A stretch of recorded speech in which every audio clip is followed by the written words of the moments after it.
Assalamualaikum warahmatullahi wabarakatuh. Selamat siang atau pagi sesuai dengan waktu Anda membaca atau menonton video ini. Perkenalkan, saya Asril Pramutadi. Pada kesempatan kali ini kita akan membahas dinamika benda titik pada bagian hukum-hukum gerak Newton pada segmen diagram gaya benda bebas. Sesuai dengan namanya, maka apa yang akan kita pelajari dalam waktu yang singkat ini adalah yang pertama adalah diagram, kemudian gaya. Pada saat kita berbicara gaya, maka kita akan mengetahui bahwa kita akan memiliki arah dan juga besaran, karena kita ketahui gaya adalah besaran vektor. Terkait diagram gaya bebas benda, langkah pertama atau langkah yang umumnya digunakan sebagai step pertama sebelum untuk mendeskripsi atau menganalisa kebanyakan fenomena fisika adalah dengan menggambarkan diagram gaya bebas benda atau free body diagram. Setelah kita menggambarkan free body diagramnya, maka setelah itu kita bisa mengaplikasikan hukum Newton 1 atau hukum Newton 2. Hukum Newton 1 jika sistemnya dalam keadaan equilibrium atau F totalnya atau net force-nya itu sama dengan 0. Atau hukum Newton 2 jika benda tersebut dipercepat atau total F net-nya, net force-nya itu tidak sama dengan 0.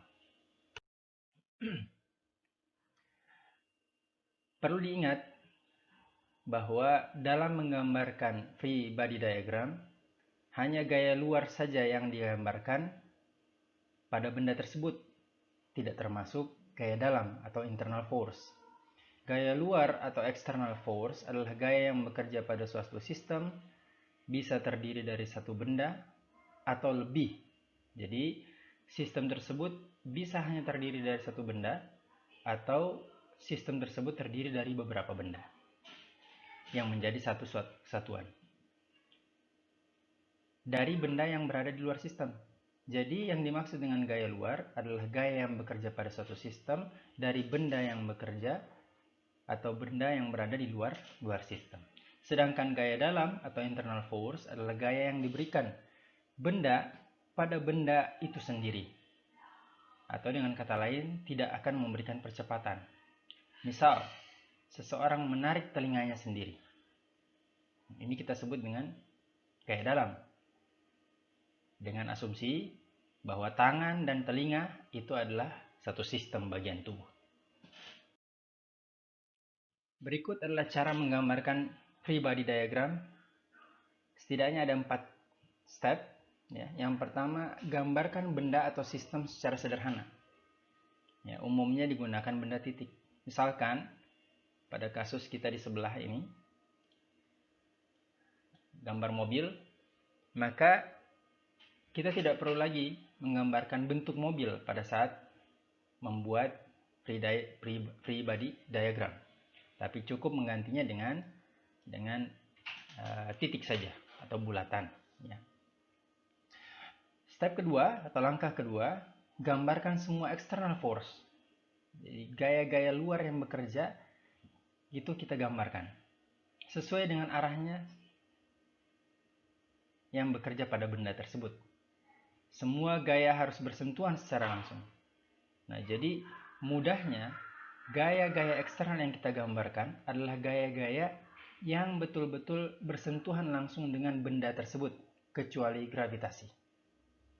Yang ketiga, konversi diagram gaya bebas tersebut, benda, ke diagram yang lebih detail dengan komponen sumbu X dan sumbu Y, sebelum kita mengaplikasikan hukum Newton 1 atau hukum Newton. Yang keempat, jika terdapat lebih dari satu benda, maka gambarkan diagram secara terpisah. Jadi, kalau kita memiliki beberapa benda yang saling berhubungan, maka sebaiknya kita menggambarkan benda tersebut, tiap benda dalam diagram yang terpisah. Berikut kita akan melihat contoh-contoh bagaimana menggambarkan free body diagram. Contoh pertama, sebuah buku di atas meja dalam keadaan diam. Jadi kasusnya adalah buku yang berada di atas meja. Saya kira ini mudah. Kita ketahui gaya-gaya apa saja yang bekerja pada buku tersebut. Yang pertama adalah gaya normal. Ya, selama ada persentuhan dengan permukaan meja, maka kita akan memiliki gaya normal. Kedua, gaya gravitasi. Ya. Gaya-gaya ini nanti akan dibahas di pertemuan selanjutnya. Namun pada kesempatan kali ini saya hanya akan menggambarkan gaya-gaya apa saja yang kita miliki pada kasus-kasus tertentu. Misalkan pada kasus ini kita memiliki gaya normal dan gaya gravitasi dengan arah yang sesuai keadaannya. Maka gambar free body diagramnya adalah seperti di samping. Ya, bendanya titik, gaya normalnya ke arah atas, kemudian gaya gravitasinya ke arah bawah. Kita singkat dengan Fn dan Fg. Kemudian kita buat lebih detail dengan memberikan sumbu-sumbu komponen sumbu X maupun sumbu Y. Seperti ini. Nah, setelah itu baru kita bisa mengaplikasikan hukum-hukum Newton yang kita miliki. Dalam kasus ini, sumbu X-nya itu tidak kita bahas atau kita asumsikan, kita negasikan, karena tidak ada gaya yang bekerja pada sumbu tersebut dan juga tidak ada percepatan pada sumbu tersebut. Yang kita akan bahas hanya sumbu Y saja. Kita ketahui bendanya dalam keadaan diam, mejanya tidak patah, artinya dia dalam keadaan equilibrium. Artinya F total, semua gaya yang bekerja itu sama dengan 0 atau percepatannya sama dengan 0. Nah, kita ketahui di sini kita memiliki Fn, gaya normal, dengan asumsi sumbu Y ke arah atas itu adalah positif, dan Fg arah yang berlawanan arah berlawanan bernilai negatif. Kita selesaikan, maka kita dapatkan formulasi. Simple. Contoh kedua. Sebuah buku yang jatuh karena gravitasi. Ya, jadi kita punya buku dilepas dari keadaan diam, ada gravitasi yang bekerja, artinya ada percepatan ke arah bawah. Maka kalau kita menggambarkan free body diagramnya, kita akan melihat satu benda titik,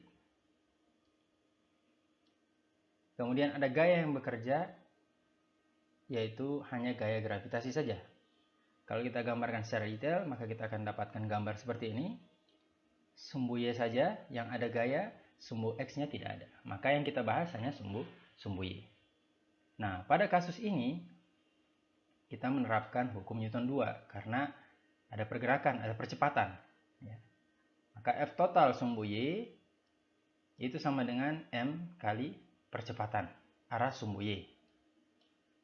Ya, dalam hal ini Fg sama dengan M kali percepatan gravitasi, karena diasumsikan tidak ada gaya lain yang mempengaruhinya.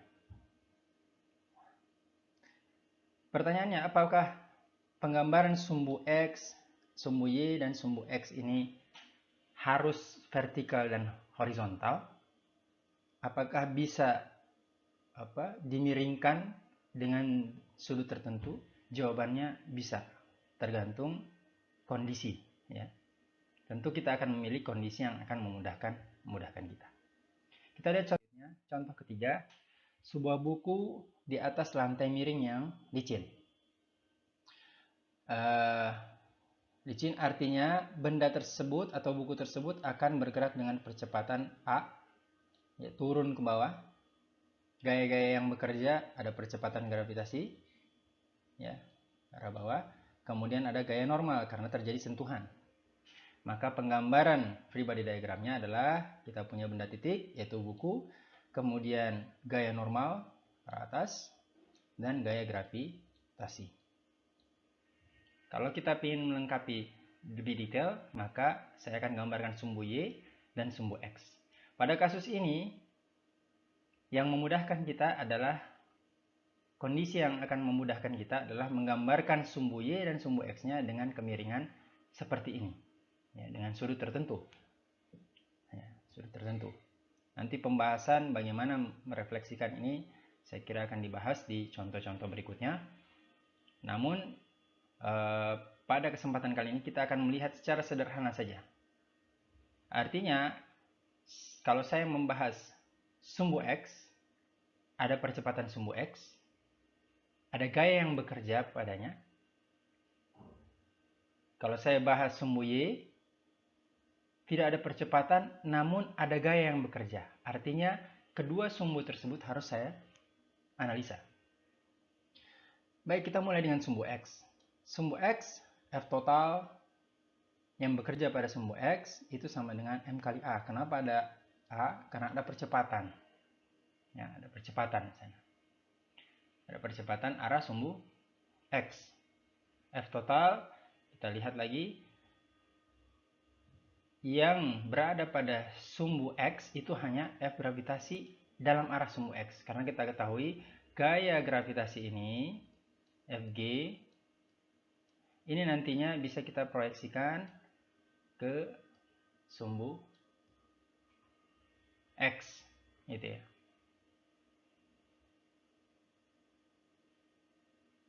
Kemudian kita juga bisa memproyeksikannya atau arah sumbu dalam arah sumbu Y. Maka kita akan melihat arah sumbu X seperti itu, maka kita akan dapatkan persamaan seperti ini. Sedangkan untuk sumbu Y, karena tidak ada pergerakan dalam arah sumbu Y, atas bawah ini, ya, tidak ada pergerakan, tidak ada percepatan, maka dia equilibrium. Atau kita bisa tuliskan seperti ini, F total sama dengan 0. Maka kita bisa dapatkan persamaan ini, Fn minus Fg proyeksi sumbu Y sama dengan 0. Mungkin ini yang bisa kita sampaikan dalam pembahasan ini. Terima kasih. Assalamualaikum warahmatullahi wabarakatuh.